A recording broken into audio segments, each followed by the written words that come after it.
आत्मा का अनुभव बस एकमात्र नित्य है।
चैतन्य स्वभावी भगवान आत्मा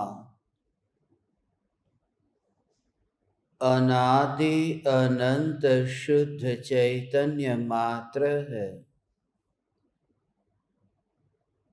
ज्ञान मात्र है।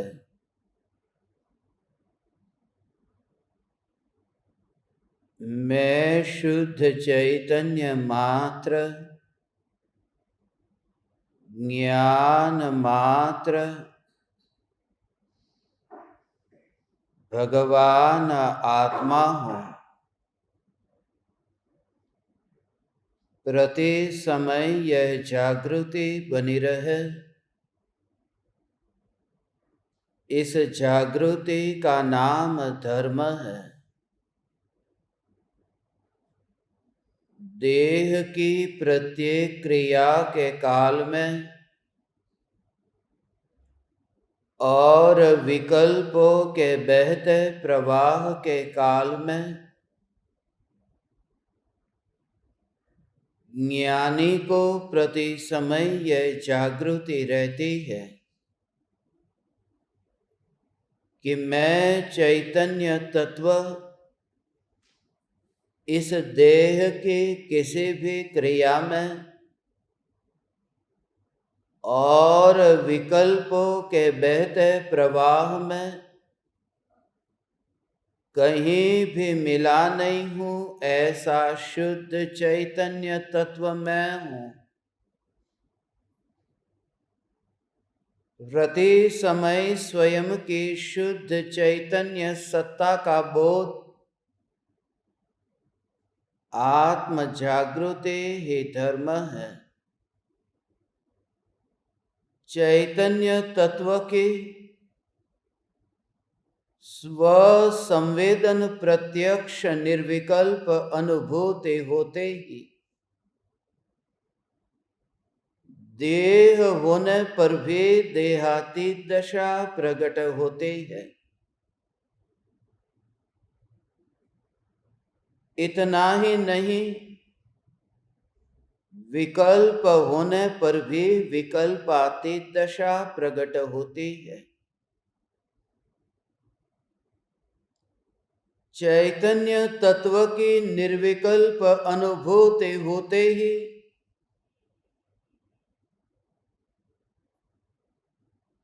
आत्मा में अतीन्द्रिय आनंद का सागर उछलता है।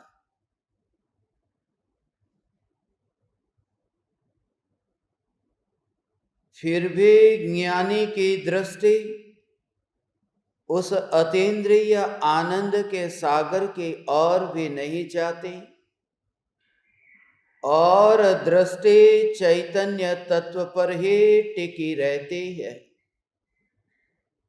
यह चैतन्य तत्व ही मैं हूं।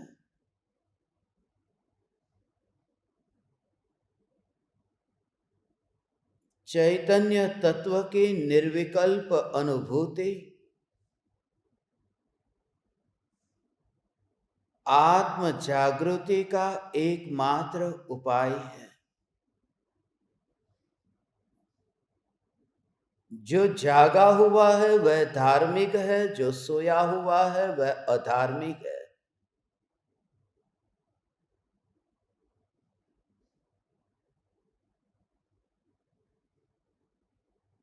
सुता अमुनि, असुता मुनि।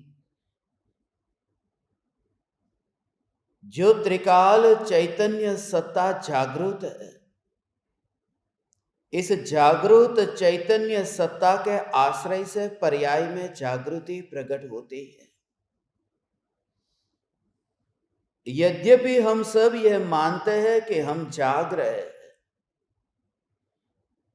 सूर्य का उदय होता है और हम जाग जाते हैं। नहीं, सूर्य का उदय होता है तो हमारी आंखें अवश्य खुलती है, मगर दृष्टि नहीं खुलती। और आंखों का खुलना वह तो उठना है, दृष्टि का खुलना वह जागना है। इसलिए आज परम कृपालु देव जागृति पर मोक्ष मार्ग का निरूपण करते हैं। सम्यक दृष्टि ज्ञानी धर्मात्मा प्रति समय जागृत है, और जागृति का अर्थ कि जो ज्ञान जानने रूप परिणमित हो रहा है, उस ज्ञान से एक समय के लिए भी अनजान न होना, अपनी मंजिल का एक समय के लिए भी विस्मरण न होना, और प्रति समय आत्मा में शुद्धता में वृद्धि होते ही रहना जागे हुए पुरुष का यह लक्षण है। जागृति आते ही समाना होता है, समा जाता है, उसे कहते हैं ठहर जाता है।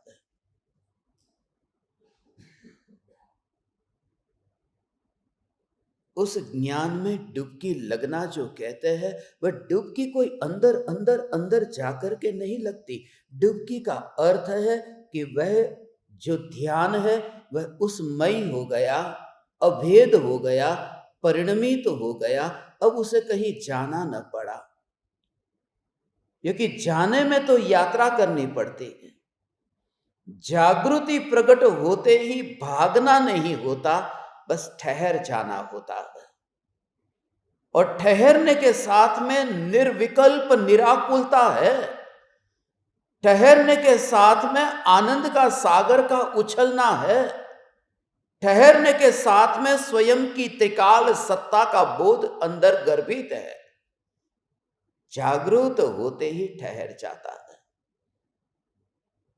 कहीं भी भागना नहीं पड़ता। ठहरने का अर्थ समझते हो कि रात्रि में मुझे सपना आया और सपने में मैं काले सर्प को देख रहा हूं, इतना जहरीला सर्प कि दूर से मेरी ओर आ रहा है। पहले 100 मीटर की दूरी पर था, फिर 50 मीटर की दूरी पर, और आ ही रहा है। और जब 10 मीटर की दूरी पर आ गया और बिल्कुल पास पहुंच गया, अभी डसने ही वाला था, और उस समय मेरी आंख खुल गई। और आंख खोलते ही मैंने देखा कि वहां आसपास कहीं सांप ही नहीं है। जब आसपास सांप नहीं है तो मैं पहला काम क्या करूंगा? जब आंख खुलने के बाद में मैं सांप को नहीं देखता तो फिर मैं भागता नहीं हूं। इसलिए जो भी ज्ञानी पुरुष है, आत्मा की अनुभूति होते ही वह किसी भी पराये से भागते नहीं है, क्योंकि ज्ञान में ज्ञान की अनुभूति से यह स्वीकृत हुआ कि ज्ञान में ज्ञान है और ज्ञेय है नहीं, जगत है नहीं और आ सकता नहीं, तो मैं फिर किससे दूर भागूं? इसलिए अनंत काल के लिए अपने में अपने को ही अनुभव करता ज्ञानी उदय अनुसार विचरण करता है। गहराई में देखो तो विचरण भी उदय ही करता है, ज्ञानी नहीं करता। ज्ञानी तो ज्ञान में ही मस्त है। ये कहने की भाषा ऐसी है, विचरे उदय प्रयोग, क्योंकि विहार होता है। क्या वो ज्ञानी का विहार है? तीर्थंकर परमात्मा का विहार होता है। एक स्थान से दूसरे स्थान पर, कहते हैं ना, समोसरण इस नगर में आया था, इस नगर में गया था। तीर्थंकर परमात्मा का विहार होता है, मगर वो उस विहार में वह परमात्मा का क्या रोल है? जो परमात्मा है उनका क्या कर्तृत्व है? कुछ नहीं, क्योंकि वह जो विहार हो रहा है वह तो विहायो गति नाम कर्म के उदय का परिणाम है। वह कर्म की प्रकृति का परिणाम है, वह परमात्मा का पुरुषार्थ नहीं है। पुरुषार्थ वह है जो उपयोग उपयोग में समाया हुआ। इसलिए ज्ञानी उदय अनुसार विचरण करते हैं, ये बोलने की बात है, असल में तो विचरण भी उदय करता है। और कर्म का उदय, देह का विचरण, विकल्प का विचरण और ज्ञानी का स्थिर रहना, उस ध्रुव में ही रहना। और ऐसी ध्रुव की मस्ती में भले ही तुम्हारा उपयोग लंबे काल टिकता न हो, भले ही अभी तक इस ध्रुव सत्ता का परिचय न हुआ हो, मगर कृपालु देव आज प्रेरणा दे रहे हैं। एक समय में ही वह जागृति प्रकट हो सकती है, उसके लिए कोई लंबी प्रक्रिया की जरूरत नहीं है। आज जो ज्ञान दीपक सवाल कर रहे थे कि आपके कृपालु देव के, गुरुदेव के और आचार्य कुंद कुंद देव के पूर्व भव के संस्कार थे, हमारे तो संस्कार नहीं है। हम तो पता नहीं कहां से आए हैं, तो हम जैसे जीवों का उद्धार कैसे होगा? कृपालु देव 114वीं गाथा में उस स्वप्न के बारे में कहते हैं कि स्वप्न से जब मुक्ति होती है तो जागृत आत्मा की दशा कैसी है, इस गाथा को हम पढ़ते हैं। और फिर जागृत जागृति दोनों के बीच में क्या संबंध है, सत्ता और अवस्था, उसमें क्या संबंध है, उसके गहरे भाव को समझेंगे। और ज्ञानी को जो ज्ञान की धारा चलती है, कर्म की धारा चलती है और धारा में नहीं चलता, ऐसा जो अचल ध्रुव, जो जागृत है, जो देखता कुछ भी नहीं है, जो करता कुछ भी नहीं है, फिर भी वह जागृत है, वो जागृत का भाव क्या है? और उसमें ही अपनापन होते ही कैसे देह, विकल्प और परिणाम का पड़ोसी होता है, वो गहरे भाव को हम समझते हैं। गाथा पढ़ते हैं।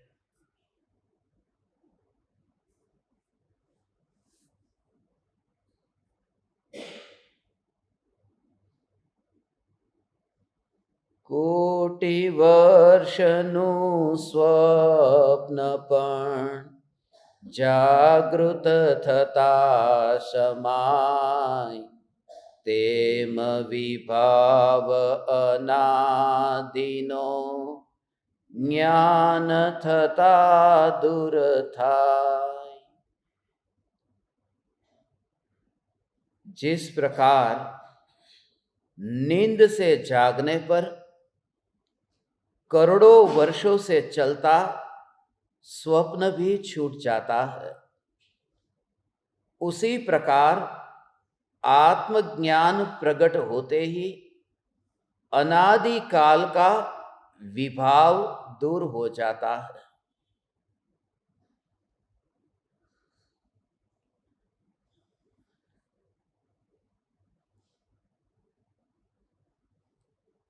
करोड़ों वर्षों से चलता हुआ स्वप्न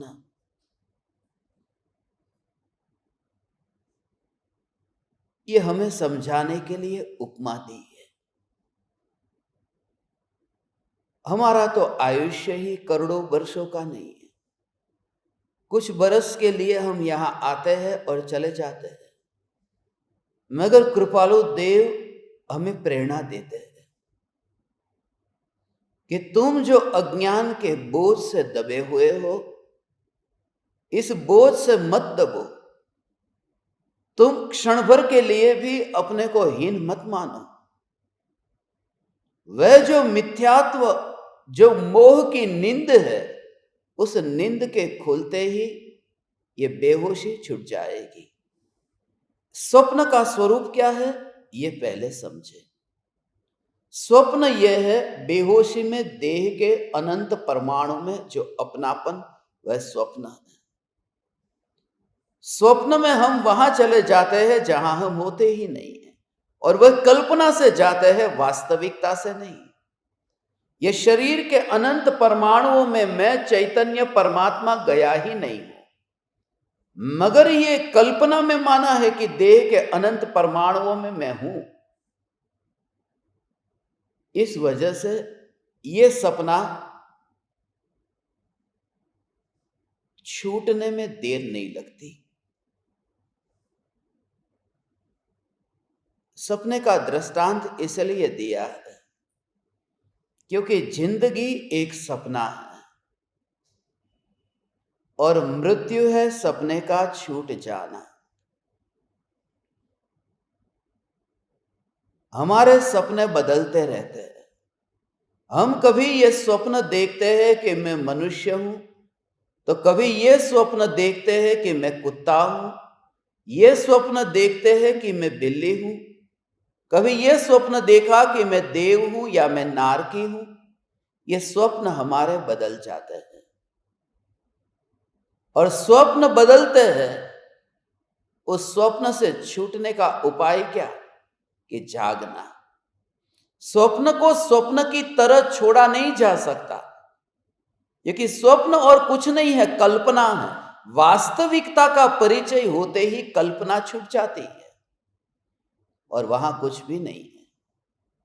जैसे दूर से यह दिखाई देता था कि वहां सर्प है, और मैं नजदीक गया और उसे हाथ में लिया तो पता चला कि वहां सर्प नहीं है, रस्सी है। अब रस्सी है, रस्सी को हाथ में पकड़ा है, अनुभव हो रहा है ये रस्सी है। अब मैं उस समय ढूंढूं कि सर्प कहां है, उस सर्प को मैं पाकर के ही रहूंगा, क्योंकि सर्प कहीं मिलेगा नहीं, कहीं सर्प है ही नहीं। सर्प कल्पना में था, और सत्य से परिचय होते ही कल्पना छूट जाती है। तो मनुष्य का जो भव है, इस भव से छूटना नहीं है। वो सत्ता को अनुभव करते ही मनुष्य रहता ही नहीं, इसलिए देह तुम्हारा है ही नहीं। ज्ञानी जो मुक्त है, वो मुक्त ये दिखाई तो देता है कि उनके हाथ है, उनके पैर है, नहीं। वो ज्ञानी जिस ज्ञान में अपने को अनुभव कर रहे हैं, ये देख लिया, फिर मनुष्य कहां है वह ढूंढने वे नहीं चाहते। फिर और भी तो यहां पर मुर्दे हैं। किन किन मुर्दे का लेखा जोखा रखेंगे। फैक्ट्री में बहुत रोबोट बनते हैं, कितने रोबोट का वह ध्यान रखेंगे। और आज का जमाना रोबोट का जमाना है। अब धीरे धीरे रोबोट बढ़ते जाएंगे, आदमी प्रमादी होता जाएगा। चीन में तो खेती भी रोबोट करते, मशीन ही एक प्रकार का, मशीन ही खेत में से घास काटता है, बीज बोता है, सब काम मशीन करता है, एक रोबोट की तरह है। ये देह के परमाणु में भी ऐसा जिस समय दिखाई दे, एक एक परमाणु का मोह नहीं छूटता कि पहले मैं उंगली का मोह छोड़ू, फिर अंगूठे का मोह छोड़ू, फिर नाखून का मोह छोड़ू, ऐसा मोह नहीं छूटता। जिस समय सत्ता अनुभव में आई कि उस समय सब कुछ दृष्टि अगोचर हो गया। वह बात ऐसे ही है। करंट को याद करो, जिस समय करंट लगता है, अब आपको सब पता है कि यहां पर मामा है, चाचा है, बुआ है, यहां पर सब रिश्तेदार है, ये सब रिश्तेदार यहां पर बैठे हैं। और जैसे ही ये करंट का झटका लगा कि ये झटका लगते ही अब वहां कौन रिश्ते, पहले मामा को भूलूंगा फिर चाचा को भूलूंगा, ऐसा नहीं होता। वो करंट का झटका लगते ही जैसे सब बैठे हैं मगर वह व्यक्ति वहां है ही नहीं, कमरे में नहीं है, वो करंट के साथ में पूरा अभेद हो गया। जो ज्ञान की अनुभूति होती है उस अनुभूति में ज्ञानी एक भी परमाणु में नहीं होता है, और एक एक परमाणु का मोह तो छूटता ही नहीं है।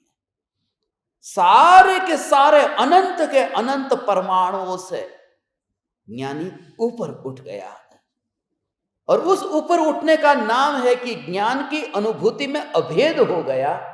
जागा हुआ व्यक्ति अब उसे भागने की जरूरत नहीं रही, उसे मामा चाचा से भागना नहीं है, माँ बाप से, भाई भाई से, बहन से, बेटों से उन्हें भागना नहीं है। जो अनुभव हुआ है वह अनुभव अपूर्व है, वह अनुभव पूरे शरीर में फैल गया है, उस अनुभव ने सारी यादें भुला दी है, पूरी तरह से एकाग्र हो गया। जब ज्ञान में ज्ञान अनुभव में आता है तो एक भी परमाणु वहां नहीं है, पूरी तरह से वह सत्ता अखंड है न। यहां हाथ में आत्मा है, यहां ललाट पर है, गाल पर है, नाक पर है, कान पर है, यहां सब जगह आत्मा है, और वह आत्मा एक है, अखंड है, वह टुकड़े रूप नहीं है, उसके टुकड़े नहीं हो सकते। हाँ, उंगली कट सकती है, अंगूठा कट सकता है, हाथ कट सकता है, ये शरीर के अंग में दो टुकड़े हो सकते, दो क्या तिल तिल जितने टुकड़े हो सकते, तिल तिल करे देह के खंड। तो ये जो टुकड़े हो सकते हैं मगर असंख्य प्रदेशी आत्मा के टुकड़े नहीं होते। तो जिस समय ये भगवान आत्मा अनुभव में आता है तो पूरा का पूरा अनुभव में आता है, वह एक अखंड है ना, पूरी सत्ता अनुभव में आती है। और जब पूरी सत्ता अनुभव में आई तो एक एक परमाणु का, एक एक परमाणु का वह मोह नहीं छोड़ना पड़ा, क्योंकि सत्ता को ग्रहण करने के बाद में, पूरी एक सत्ता को ग्रहण करने के बाद में फिर पूरी वस्तु, ये देह के अनंत परमाणु वहीं पर ही पड़े रहते हैं, और अनुभव अनुभव अनुभव अनुभव अनुभव में जो आता है उस अनुभव के काल में उन परमाणुओं का विकल्प भी नहीं आता। रसगुल्ले को जिस समय तुमने जीभ पर रखा और अनुभव किया, अब चम्मच के एक एक परमाणु का मोह नहीं छोड़ना। थाली का मोह छोड़ो, कटोरे का मोह छोड़ो, चम्मच का मोह छोड़ो, ये नहीं करना पड़ेगा, क्योंकि सत्ता मात्र ऐसी पूर्ण आनंद स्वरूप अनुभव में आती है, ऐसी पूर्णानंद वस्तु जो अनुभव में आती है कि अनंत परमाणुओं में वह रहता ही नहीं है पूरी तरह से। यह जागृति, इसलिए अलग कुछ नहीं लगता। ज्ञान ज्ञान ज्ञान, इसलिए ज्ञान ज्ञान, वो ज्ञान की अखंडितता को पहचाना है। इसलिए देह के अनंत परमाणुओं में ऐसा परिवर्तन हो, कभी तुम्हें उल्टी हो तो तुम याद करना, अभी उल्टी होगी, अभी उल्टी होगी ऐसा लगता है, और फिर उल्टी हो गई। जैसे ही उल्टी हुई, वहां जो वॉश बेसिन है वो भर गया, अंदर का जो पेट का, ये प्रयोग की बात करता हूं, जागा हुआ व्यक्ति वो कहां रहता है। जैसे ही उल्टी हुई, ये प्रक्रिया अंदर से, ये भोजन बाहर निकला, जो अभी अभी खाया था पूरा का पूरा निकल गया, ये उल्टी हुई। अब अज्ञानी को पहले ये लगता है अरे जो गया था वह बाहर निकल गया, और ज्ञानी की दृष्टि है कि जो असंख्य प्रदेशों में व्याप्त जो ज्ञान सत्ता है, इस सत्ता में इतनी अखंडितता है, यूनिटी है कि उसमें दो टुकड़े नहीं होते, और ये ज्ञान अखंड रूप से एक रूप होकर के ये जो जानना ये अनुभव में आ रहा है, ये उल्टी, यहां पर कचरा पड़ा हुआ है ना, ये कचरा पड़ा हुआ है।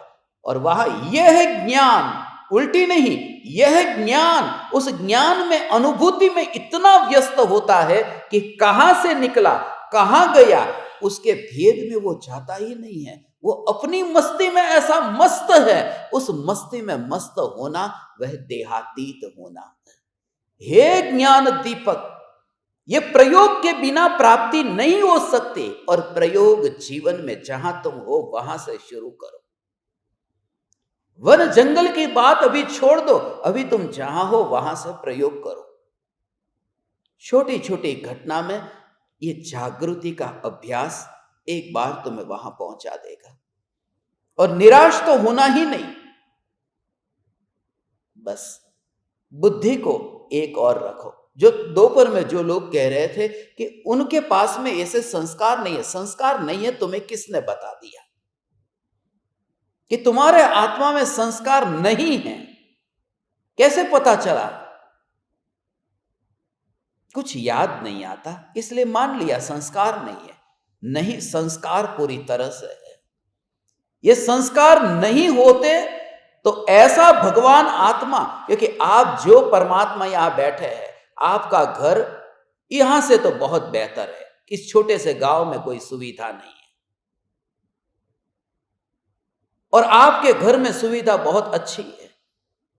आपका महल है, बंगला है, फ्लैट है। यहां छोटे एक कमरे के अंदर 4 लोग रहते हैं, कहीं 6 लोग रहते होंगे। कौन ये घर बार छोड़ करके, कौन यहां आकर के रहेगा? तो कुछ कारण है, तुम्हारे आत्मा में ऐसा बल आया है। निराश क्यों होते हो? जुन्नैद को याद करो। जुन्नैद एक फकीर था, और वह जो फकीर तो फकीर ही है, कहीं पर भी रुक जाते हैं।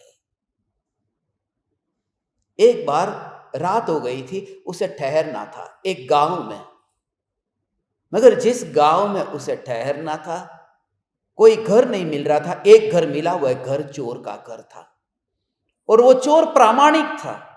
अक्सर चोर प्रामाणिक होते हैं, तथाकथित धार्मिक इतने प्रामाणिक नहीं होते। वो चोर प्रामाणिक था, और उसने कह दिया कि मैं चोर हूं, मैं आपको आश्रय तो दे सकता हूं, मगर मैं असलियत कह देता हूं कि मैं चोर हूं। कल जाकर के आपको पता चले कि अरे ये चोर के घर में मैं कहां आकर के रुका, तो पहले से ही बता देता हूं। आ जाओ, पधारो मेरे घर में। स्वागत किया फकीर का, आश्रय दिया। फकीर ने कहा ठीक है। शाम होते ही चोर चला जाता था, सुबह वापिस आता था। फकीर को बोल के जाता कि मैं अभी जा रहा हूं, आऊंगा सुबह वापिस, चोरी करने जाता। और सुबह आता, खाली हाथ आता। जुन्नैद पूछता क्या हुआ? बोले आज कुछ हाथ नहीं लगा। पहले तो ये तुम्हारी समझ में आ ही नहीं सकता, ज्ञानी और चोरों की संगति। भूल से भी चेहरा देख ले तो नजर घुमा ले कि चोरों से तो बात भी नहीं करनी चाहिए। ये चोर के घर पे ठहरा है जानबूझ करके। दूसरी शाम वह चोर गया, कुछ लेके नहीं आया। फिर भी वो चोर, जिसकी हिम्मत नहीं आ रहा, बस वो इतना अंदर से आशावादी था, कभी ना कभी तो कुछ ना कुछ तो मिलेगा, आज नहीं तो कल लाऊंगा, आज नहीं तो कल लाऊंगा। बहुत बहुत दिनों तक इंतजार किया, कुछ आता ही नहीं। मगर एक दिन वो इतना खजाना लेकर के आया, सम्राट के वहां से खजाना लेकर के आया था, जो मुश्किल था मगर वो लेकर के आया था। और जिस दिन वो खजाना लेकर के आया, उस दिन फिर जुन्नैद वहां से निकल गया। मगर जुन्नैद ने फिर जो लिखा है, वो उसका टाइटल ही दिया है, पक्का चोर और कच्चा फकीर। उसका टाइटल है पक्का चोर कच्चा फकीर।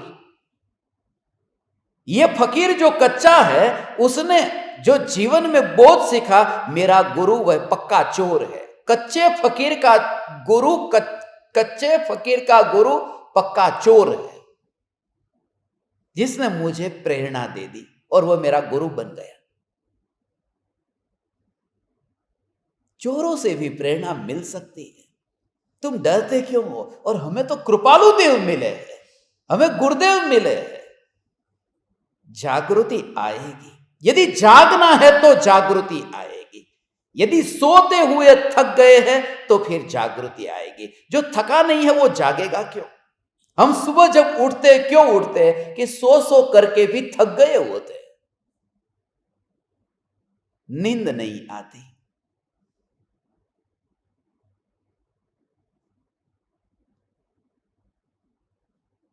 थकना बहुत जरूरी है। सोने के लिए भी थकना जरूरी है और जागने के लिए भी थकना जरूरी है। थकना जरूरी है। और जहां से भी आपको बोध मिले वह बोध ले लेना। जुन्नैद ने अपनी एक आत्मकथा में एक बात लिखी है, वह भी मुझे स्मरण में आई। जुन्नैद ने लिखा है कि मैंने तर्क विवाद वाद विवाद करना बंद कर दिया, मैंने हार जीत बंद कर दी। मेरे जीवन में जो अंतिम हार जीत लड़ाई के लिए निकला था वो एक बार निकला था। कोई मेरी बात सुनने को तैयार नहीं था, मैं सबको सुनाना चाहता था। थोड़ा ज्ञान हो जाए तो दूसरे को ढूंढ ही लेते हैं कि कोई ज्ञान लेने वाला मिले। आपके जीवन में भी ऐसा हुआ होगा, थोड़ा बहुत आप सीख लेते हो, ढूंढते हो, दो चार लोगों को इकट्ठा करूं, थोड़ा बोध दूं। ये वृत्ति ऐसी है, जो अंदर थोड़ा बहुत सीखा ये बाहर निकालने का भाव आता है। और वो करुणा नहीं है, अहंकार है। अहंकार है, वो करुणा नहीं है। क्योंकि करुणा अज्ञानी क्या जाने, अनुभूति के बिना करुणा क्या हो। वहां छुपा अहंकार है, वो करुणा नहीं है। अंधा अंधे का ऑपरेशन करने जाए उसमें करुणा नहीं है, वहां मूढ़ता है। इसलिए जुन्नैद को लगा कि मैं भी किसी को ज्ञान दूं, मगर कोई ज्ञान लेने के लिए बैठता ही नहीं है। आखिरकार उसे एक बच्चा मिल गया। उस बच्चे को बिठा करके जुन्नैद ने बोध देना शुरू किया, मगर उस बच्चे का ध्यान नहीं रहता था ठीक तरह से।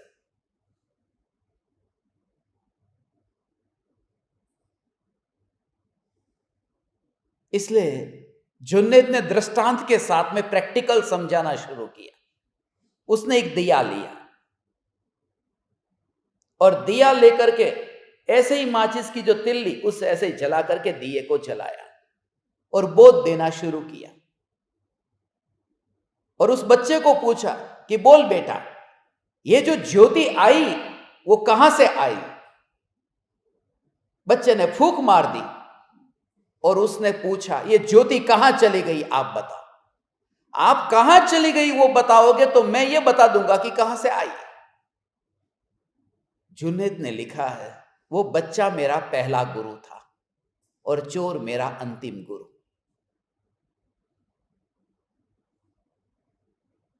इसलिए तर्क मैंने करना छोड़ दिया, तब मैं फकीर बन गया, मगर कच्चा था, चोर ने मुझे पक्का बना दिया। पहले बहुत तर्क वितर्क करता था, बुद्धि बहुत दौड़ाता था। जागा हुआ व्यक्ति अब कहीं विवाद में नहीं पड़ता।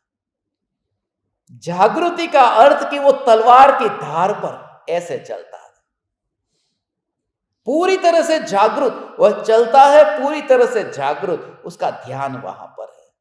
जो जागृति का भाव, एक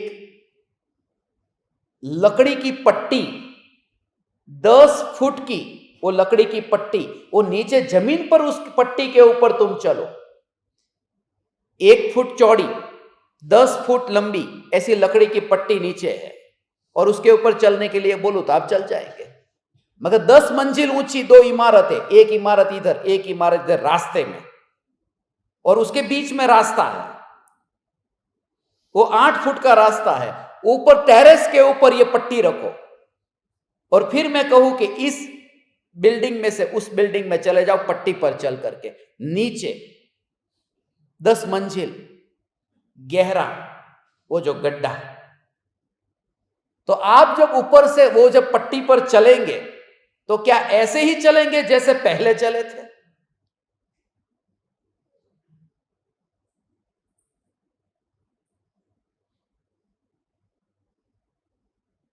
जागृति। जब मौत दिखाई देती है तो जागृति आती है। और कुछ लोगों को मौत दिखने पर भी जागृति नहीं आती, उनका कुछ नहीं हो सकता। आपका हो सकता है। मौत से पहले ही जागृति का विचार आया, शुरुआत तो हुई नहीं। मौत से पहले यहां विचार तो शुरू हुआ नहीं।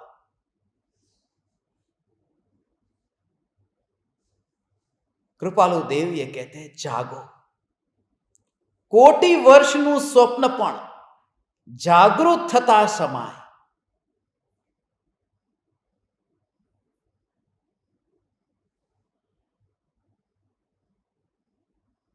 114वीं गाथा है। श्वेतांबर संप्रदाय में 14 स्वप्न मानते हैं, दिगंबर संप्रदाय में 16 स्वप्न। 2 स्वप्न दिगंबर के हिसाब से तीर्थंकर की मां को ज्यादा आए थे, श्वेतांबर के हिसाब से 2 सपने कम आए थे।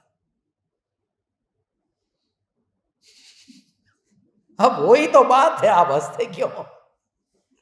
श्वेतांबर कहते हैं 14 स्वप्न है, दिगंबर कहते हैं 16 है, तो वो 2 कम आए होंगे, और क्या।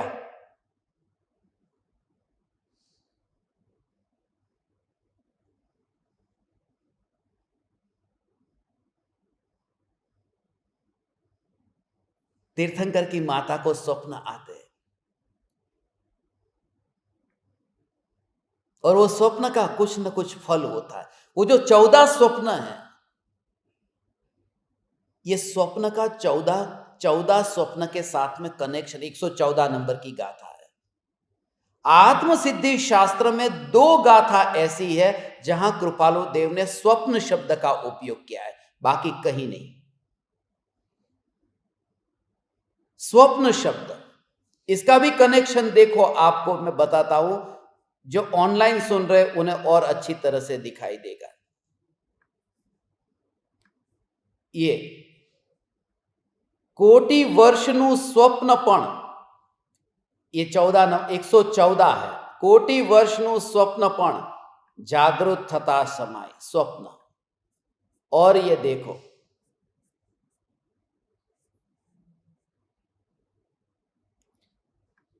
सकल जगत ते ऐठवत अथवा स्वप्न समान, वहां भी स्वप्न, वो 140 नंबर की गाथा है। यह है 114, वहां पर भी 14 है ना, 114, और 140 नंबर वहां पर भी 14 है, और वहां भी स्वप्न की बात है। ये 14 स्वप्न का कनेक्शन, क्योंकि कृपालु देव भी श्वेतांबर संप्रदाय के सभी ग्रंथों को जानते थे, और वो 14 का जो कनेक्शन है ये 2 गाथा में ही क्यों आया। 114, 140 स्वप्न। एक आत्मा का आश्रय हो तो सभी स्वप्न से छुटकारा होता है। और 140 में जो है ना, वहां का राज ऐसा है, वहां का राज सकल जगत ऐठवत अथवा स्वप्न समान, क्योंकि 140वीं गाथा में वो 2 स्वप्न भी 14 है, और जगत माने ये लोक बताना है, तो लोक भी 14 राजू प्रमाण है। 14 राजू प्रमाण लोक और 14 स्वप्न, ये दोनों को बताना था। तो सकल जगत ऐठवत नंबर 1, अथवा स्वप्न समान नंबर 2, मगर बात 14 की करनी थी। उसी बात को देखो यहां अभी,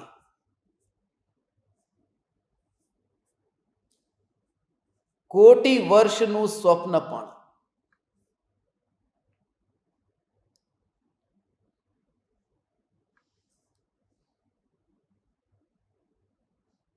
जागृत थता समाय, बस छूट गया।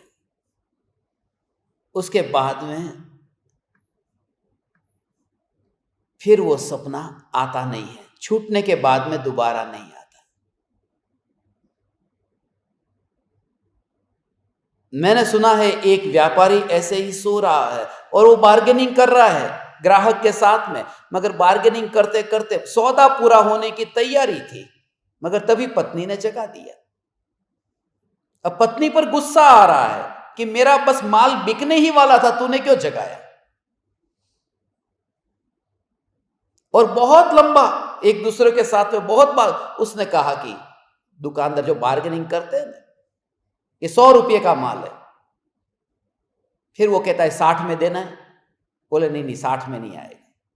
तो जाओ, थोड़े थोड़े दूर जाते हैं हम, पता है कि व्यापारी बुलाएगा, फिर नहीं बुलाता है, फिर अपन कहते हैं चल 70 में देना है। तो ये सब बार्गेनिंग चल रही थी और बिल्कुल एंड पर 90 तक बात पहुंची थी और माल बिकने ही वाला था और व्यापारी खुश था क्योंकि उसे पता भी नहीं था कि 70 भी मिलेगा, 90 मिल रहा था। और तब पत्नी ने कहा चलो उठो। और उस समय कैसा होगा, सपने में पत्नी पर इतना गुस्सा किया, बहुत गुस्सा किया, और फिर चादर ओढ़ करके फिर सो गया और कहा उस ग्राहक को कि आजा। कौन आएगा? ये जो बात कह रहा हूं कि एक बार स्वप्न छूटने के बाद दोबारा नहीं आता, हमारी जिंदगी भी ऐसे यहां से जैसे गए फिर यहां कुछ भी पता नहीं, फिर यहां का कुछ भी पता नहीं। और वह बोध यदि तुम्हें हो जाए तो यहां का मोह अपने आप, ये परमाणु कहा तुम्हारा एक भी परमाणु की पकड़ न रहे, उस बोझ से तुम्हारा आत्मा पूरी तरह से भरा हुआ हो। नहीं कि तुम्हारे आंसू मुझे देखने हैं, तुम्हारी जागृति देखनी है। आज सुबह सत्संग के बाद में ये कुछ ज्ञान दीपक आए, बहुत रोए, चिल्ला चिल्ला कर रोए, ये वाणी कभी नहीं सुनी। मुझे दिखता ही नहीं है, मैं देखता ही नहीं उन लोगों को जो आकर के रोते हैं, मैं नहीं देखता, मैं देखता ही नहीं। और मैं ही नहीं, कोई भी गुरु शिष्य के आंसू नहीं देखेगा। वो देखता है तो उसकी आत्म जागृति को, कि वह जाग रहा है कि सो रहा है। बस जाग रहा है तो आदर कर रहा है। आंसू बहाने से कोई आदर नहीं होता, उन आंसुओं का कोई मूल्य नहीं है। बस तुम जागो, जागृति ही परम गुरु दक्षिणा है। आंसू बहाए, बहुत बहाए, उससे होता क्या है, थोड़ी देर में चुप हो गए, वो सूख जाते हैं। और जितने भी आए, ये सब लोग जो आए थे पहली बार, वो रोते रोते आए थे और रुलाते रुलाते गए। उसमें क्या दम, क्या है आंसू में? आंसू में दम नहीं है। जागो कि अभी ये जाना हुआ जगत है वह अनजाना हो जाएगा। और अनजाना अनजाना अनजाना अनजाना जाना हुआ, इसका इसलिए तो मृत्यु का अभ्यास करो। मृत्यु का अभ्यास होता है तो फिर ऐसा अंतर में, मृत्यु माने बस यही मर गया, मैं तो ये करता हूं, बैठे बैठे ही अकेला होता हूं ना, तुम आश्चर्यचकित हो जाओगे। ऐसे ही लैपटॉप खोल के बैठा हो और टाइपिंग करता हो, लैपटॉप खोल के बैठा हो, अभी एक आधा वाक्य लिखा और तुरंत गिर गया। मैं ऐसा ड्रामा करता हूं, लोग कहेंगे ये क्या कर दिया, मगर ऐसा करता हूं। और फिर अगले भव का सोचता हूं कि ये भव गया, अरे ये भव ऐसा क्षणभंगुर है कि एक पल में यहां वाक्य मेरा अधूरा रह गया और मैं निकल गया। तो फिर अभी जो ये मैं कर रहा हूं उसका रस फिर ढीला होता जाएगा। फिर यहां जो कुछ भी दिखता है, नोन टू अननोन की तैयारी आएगी, जाना अनजाना हो जाए, उससे इतने तैयार तुम रहोगे भगवान, जाना अनजाना हो जाना। और वह तैयारी,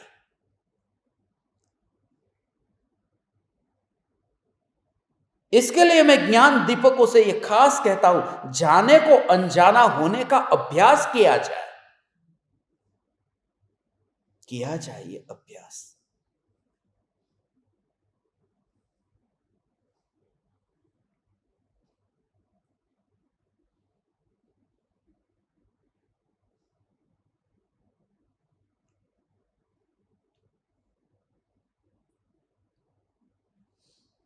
जो भी जाना है, बात बहुत बड़ी है।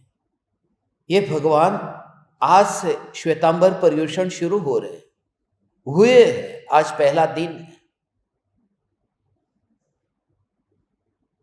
जो लोग मनाते हैं श्वेतांबर पर्युषण, उनके लिए पर्व के दिन शुरू हुए। आपको अब इस पर्व को कैसे मनाना है? जीने के नहीं, मरने के अभ्यास से शुरू करो। मैं मर गया, यहां से मर गया, बस। और वही प्रयोग इस तरह से किया जाता है। 5 रुपये का हाथ का रुमाल पैर से नीचे गिर गया है। बातचीत कर रहे थे, सोफा पर बैठे हुए थे, वह रुमाल पैर के ऊपर रखा था और नीचे गिर गया और वह अनजाना हो गया। और वह रुमाल अनजाना हो गया जिसको मैंने अपना माना था। और थोड़ी देर बाद मुझे रुमाल की जरूरत पड़ी। मैं ऐसे देखता हूं, ऐसा, कहां गया कहां गया, वो नीचे पड़ा हुआ है। मगर उसको देखते देखते अभी 5 सेकंड का टाइम लग गया। कहां गया कहां गया वो जो 5 सेकंड, क्योंकि उसमें मेरा मोह का भाव है और वह अनजाना हो गया। मोह का भाव है, अनजाना हो गया। तो 5 रुपये का रुमाल जो जिसमें मेरा मोह है और वह अनजाना होता है, तो कितनी आकुलता होती है।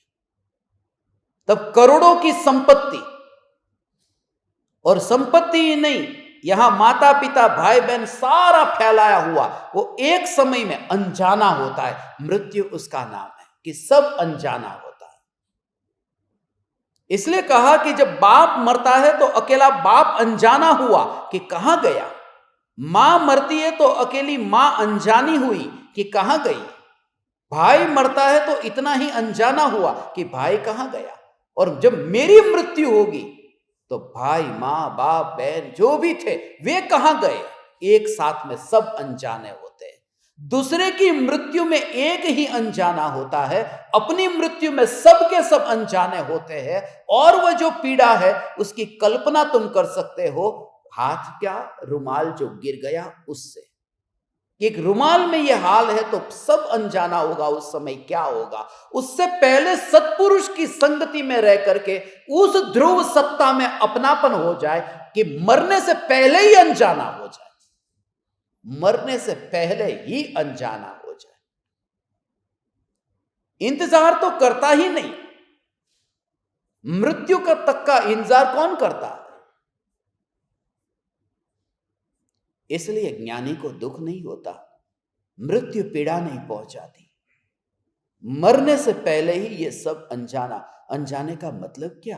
क्या ज्ञानी को पता नहीं है कि ये टेबल है, ये कुर्सी है, ये हाथ का रुमाल है, ये माता पिता है? क्या ज्ञानी को पता नहीं है? पता तो है, मगर ज्ञानी माता पिता जानते ही नहीं है, ज्ञानी भाई बहन जानते ही नहीं है। ज्ञानी ज्ञान को जानते हैं, अपने को जानते हैं। इसलिए यहां थे तो भी ज्ञान को जानते थे, जहां गए वहां भी ज्ञान को ही जानते हैं।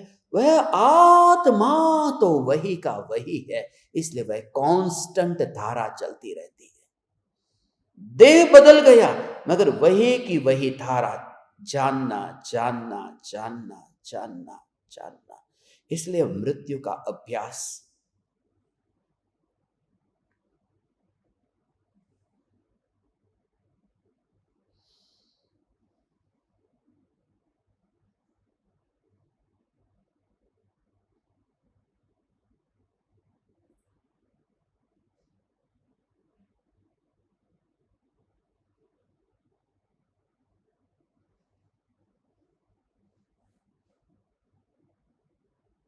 उनसे फिर ये देखना,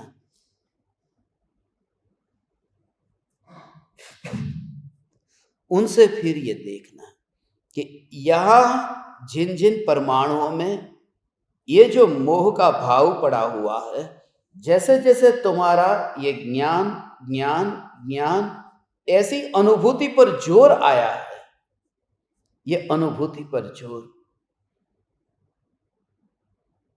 ज्ञान ज्ञान ज्ञान ज्ञान, तो अब इन परमाणु में आपको खुद को ऐसा एहसास होगा कि परमाणुमय जीवन तो है ही नहीं। जैसे क्षण भंगुरता का ऐसा बोध होता है, आपका जीवन सिमटने लगता है।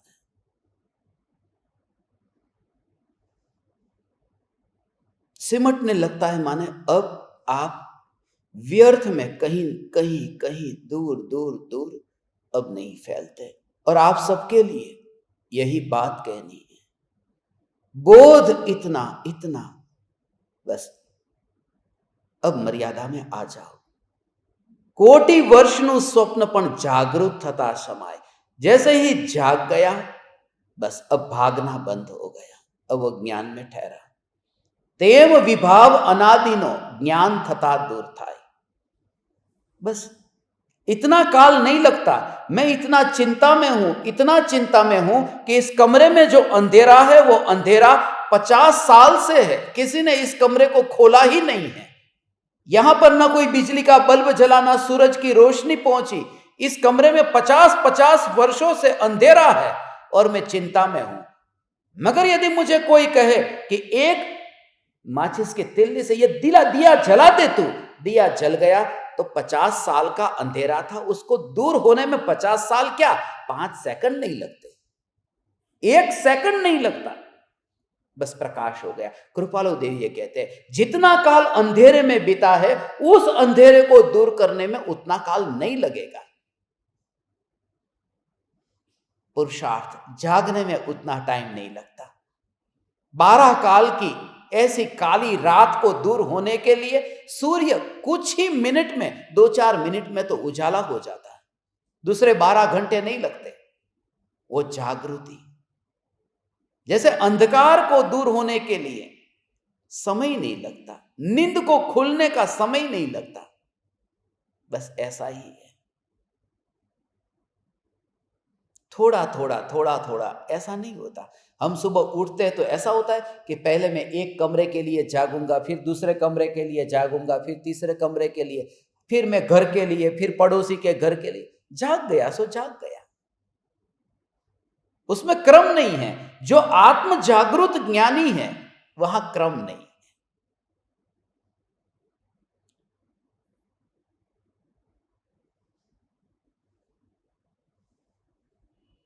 साहस के बिना ये कार्य हो ही नहीं सकता। इसलिए आपके पूर्व भव के संस्कार कितने हैं ये मुझे नहीं पता, मगर साहस है या नहीं है इसकी जांच करो, संस्कार की जांच मत करो। अभी साहस है या नहीं है। कोटि वर्षનું स्वप्न पण जागृत थता समाय, ये बात जो है जीव के पुरुषार्थ को दृढ़ करने के लिए कि पुरुषार्थ बलवान है, उदय बलवान नहीं है। पुरुषार्थ बलवान है, ये संयोग बलवान नहीं है, पुरुषार्थ बलवान है।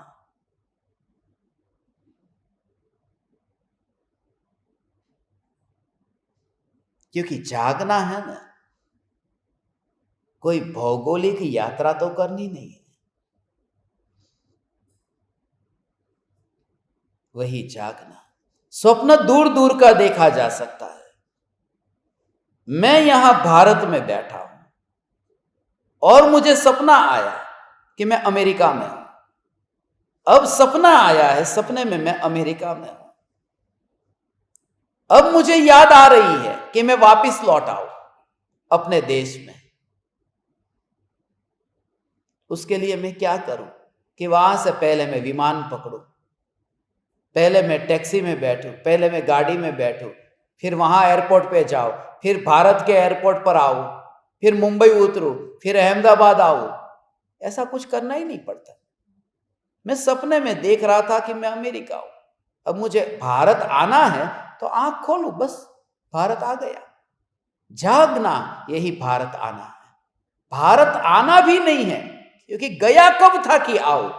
तो जैसे ही जागृति प्रकट होती है उस अनुभूति को जागृत थता समाय, माने वो भ्रम छूटता है। मैं अमेरिका से वापिस नहीं आया, अमेरिका के भ्रम से वापिस आ गया, भ्रम से मुक्त हुआ। तो कोई भी जीव जगत से तो मुक्त होता ही नहीं है। ज्ञेयों से ज्ञान की मुक्ति नहीं होती, ज्ञेयों से ज्ञान की मुक्ति नहीं होती, ज्ञेयों के भ्रम से मुक्ति होती है कि ज्ञान में ज्ञेय है।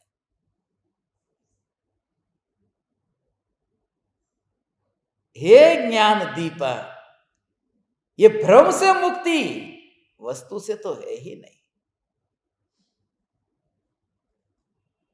ये पर्युषण महापर्व मनाने के लिए हम मिले हैं। कुछ दिन का ये हमारा साथ है, फिर तुम कहां। ये तो प्रत्यक्ष योग का एक ही मौका है साल में, फिर तुम कहां हम कहां। धन्य भागी है हम कि ऐसे माहौल में हम रहते हैं। इस माहौल में रह करके तत्व विचार, चिंतन और अनुभव का भाव आ रहा है। सुबह दोपहर शाम बस यही सही। ओहो,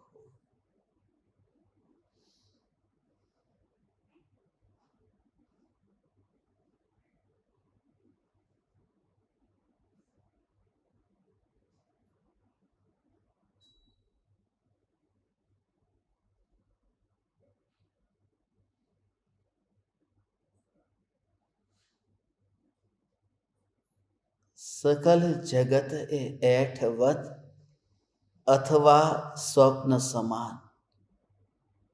वहां भी स्वप्न, यहां भी स्वप्न। जब कोई व्यक्ति जागता है तो एक स्वप्न से नहीं छूटता है। हमें लगता है कि मानो मुझे रात को 4 सपने आए। एक सपना आया कि जिस सपने में मैं दुकानदार था, दूसरा सपना आया कि उसमें मैं मानो वकील था, एक सपना आया डॉक्टर था, एक सपना आया मैं राजा था। तो वो राजा का सपना चल रहा है। ऐसे ही जब वो सपना चल रहा है और फिर मैं जाग गया तो एक राजा का ही सपना नहीं छूटा, वो जितने भी सपने अब सब सपने से छूट गया। अब राजा का सपना नहीं आ रहा है ऐसा नहीं, अब कोई सपना नहीं आएगा, क्योंकि जागने पर सभी सपने छूट जाते हैं। तो जैसे ही ज्ञान में ज्ञान की अनुभूति का स्वीकार होता है कि यह ज्ञान ही है, तो एक साथ में सभी ज्ञेयों से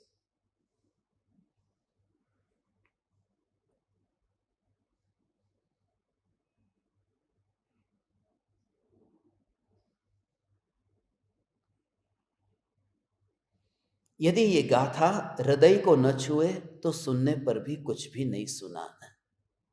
क्योंकि आत्मसिद्धि शास्त्र में वैराग्य पैदा करने वाली गाथाओं में ये एक गाथा है।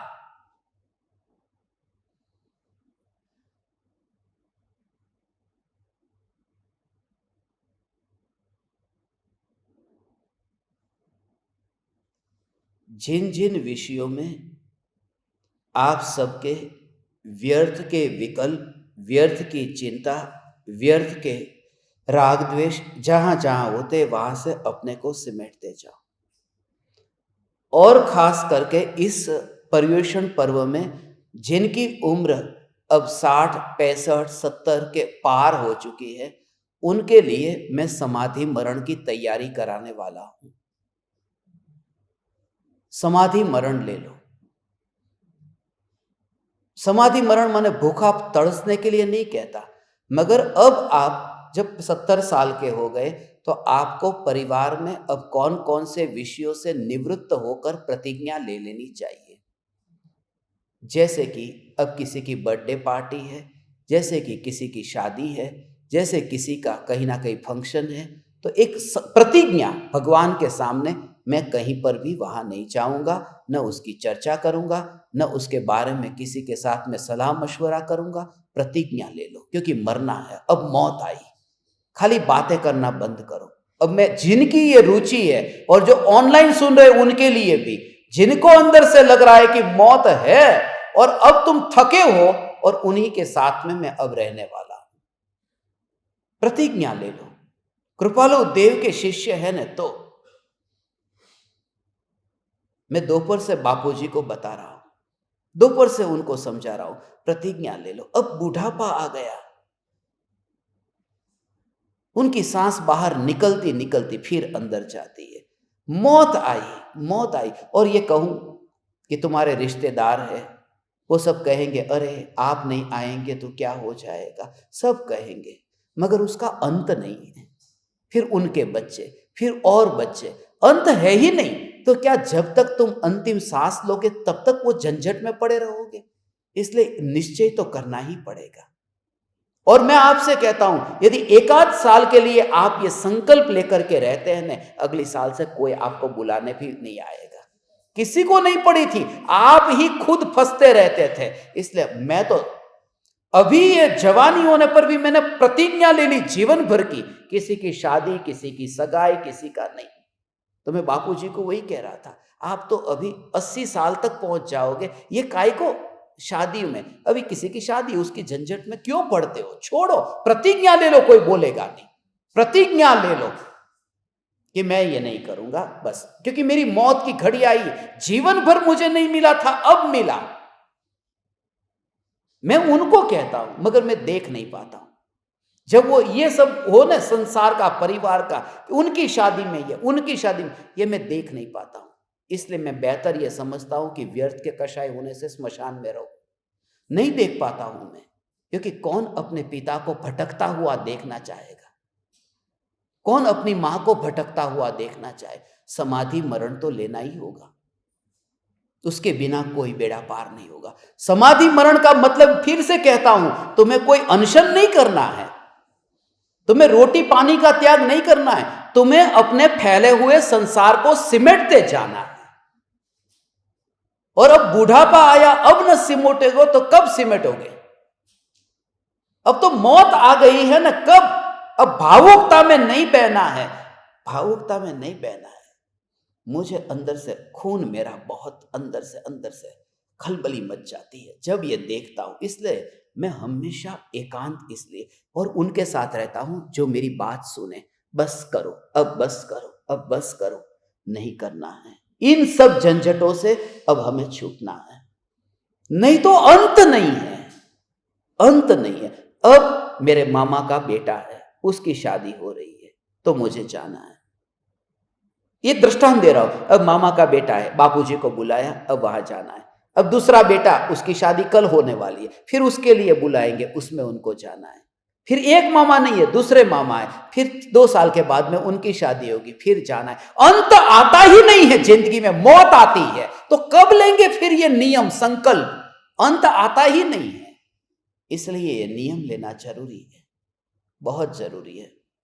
और वही ले सकता है जिसने मेरे उस दौड़ते हुए खून को छू लिया है, जिसने उस जलते हुए खून को छुआ, और जो खुद जला उसे लगा कि नहीं, अब बहुत हो गया, इति अलम, बहुत हो गया, नहीं तो अंत ही नहीं आएगा, नहीं तो स्वच्छंदता हो जाएगी। और तुम खुद जानते हो कि परिणाम कितने चंचल होते हैं। उस माहौल को हमें तैयार करना है जहां सभी साधक समाधि पुरुष होकर के रहते हो, स्त्री हो पुरुष हो, समाधि पुरुष हो जाए।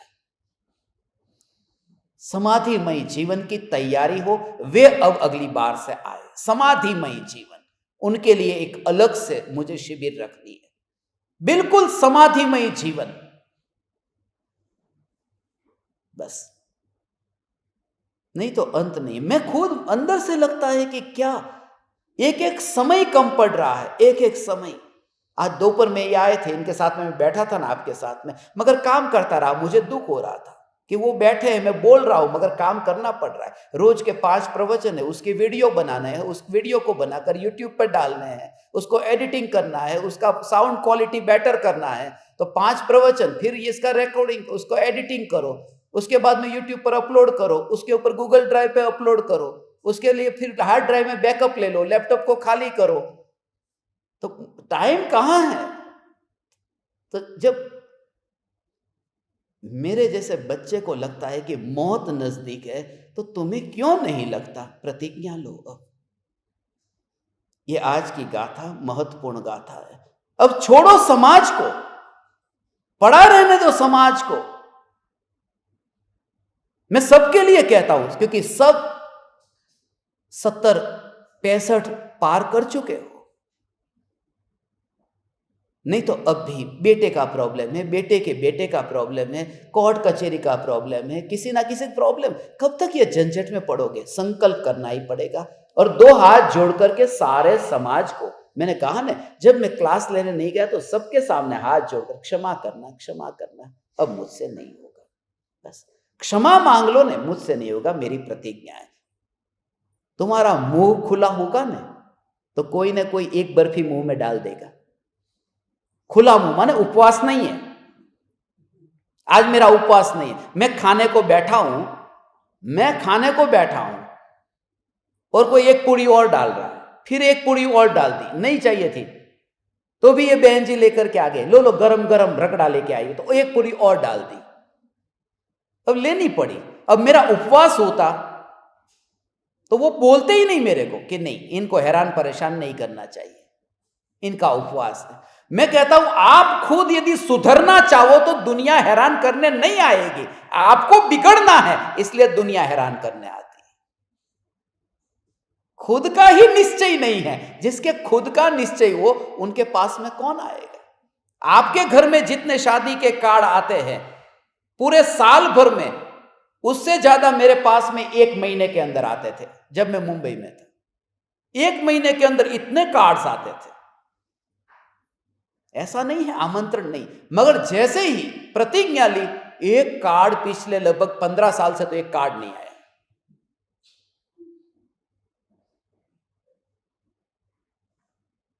और जो भेजता है वापस जाता है और वो कहते हैं क्या पता बदल गया है? नहीं, पता नहीं बदला, आदमी बदल गया है।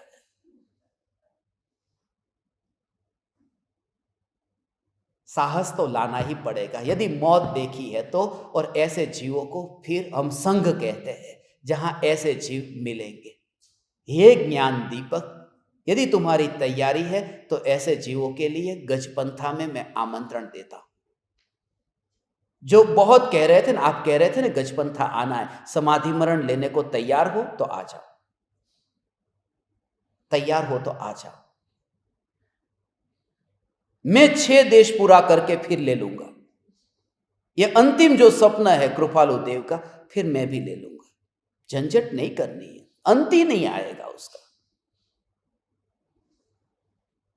नहीं तो स्वच्छंदता स्वच्छंदता स्वच्छंदता, दुनिया सारी चलती ही रहती है। ये सब रानियां राग में ही राग में लिपटी थी, वह तो चाहती थी न जाए चक्रवर्ती छोड़ के, मगर जिनको परिवर्तन लाना है बस, बाकी इसलिए कहते हैं बाकी बता भले सुखे थी सुवे, जिनको सोना है आराम से भले सोते रहे, कोई कुछ नहीं कर सकता।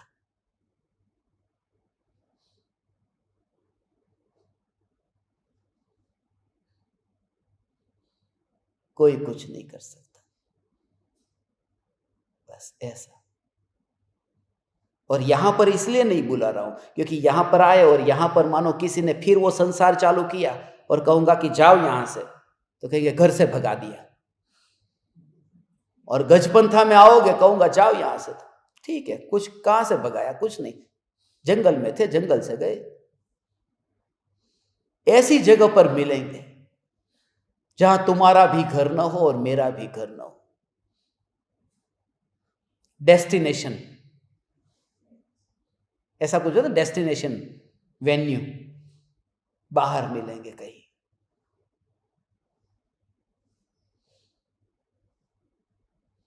इस गाथा को पढ़ते समय बहुत भाव आता था, आप ज्ञान दीपकों को ये बात कहो। ये सब प्रकार से शादी की ही बात नहीं है, फिर घर परिवार की बात है, फिर व्यापार आदि की बात है, फिर खर्चे की बात है, फिर घर के फर्नीचर की बात है, फिर घर में सब्जी कौन सी लानी है, रोटी कौन सी लानी है। फिर एक समय तो संकल्प करना ही होगा, बेटा बहू तुम्हें जो करना है सब करो, ये घर तुम्हारा, अब बस मुझे इसमें एक बार भी मेहरबानी करके मत पूछना, मेरी प्रतिज्ञा है। कोई पूछने नहीं आएगा और इतनी झंझट से पूरा टाइम बच जाएगा आपका। रिहर्सल करना है तो 1 महीने का करो, मगर नहीं होगा इसलिए क्योंकि उसमें कचरा इकट्ठा होगा कि 1 महीने के बाद में पूरी लिस्ट इकट्ठी होगी ने, वो काम बढ़ जाएगा।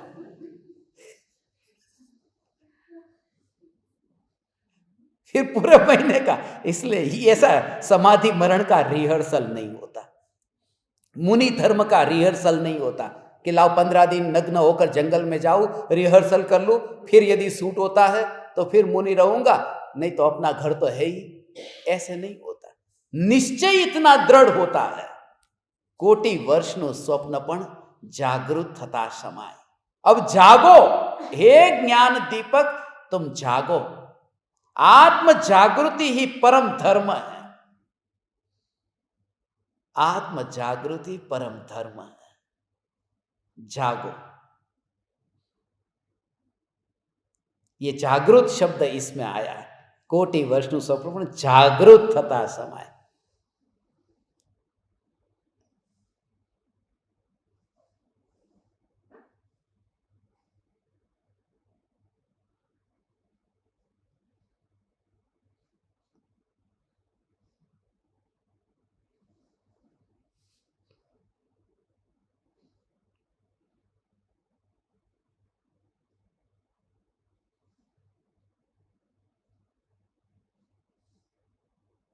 मैंने जो भी बात आप सबके लिए कही उसका विचार करना, यदि आपको योग्य लगे तो विचार करना, परिवर्तन के लिए संकल्प करने का भाव आए। जिंदगी बहुत छोटी है और तड़पते तड़पते मरते हुए लोगों को हम देखते हैं, तो फिर हे ज्ञान दीपक अब संकल्प करना ही होगा, नहीं तो अंत नहीं आएगा।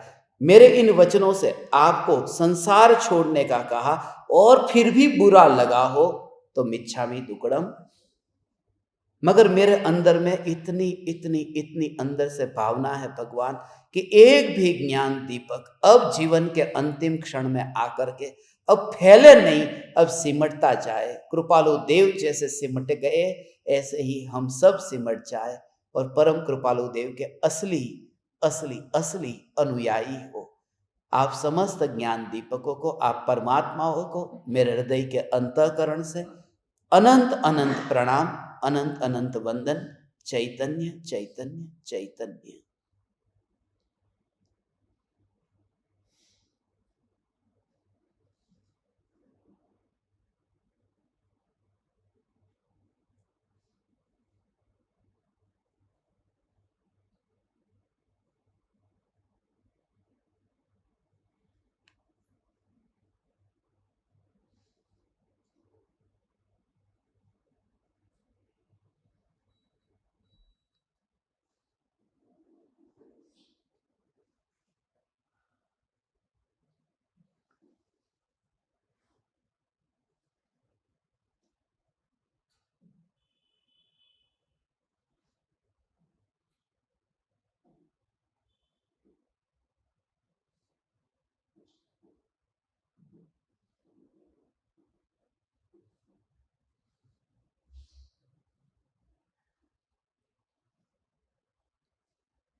अहो अहो श्री सद्गुरु करुणा सिंधु अपार,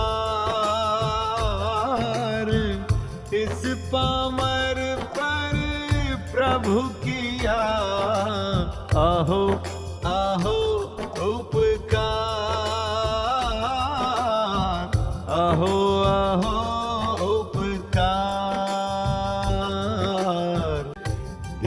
सहित जिनकी दशा वरते देहातीत, उन ज्ञानी के चरण में हो वंदन अगणित, हो वंदन अगणित, हो वंदन अगणित।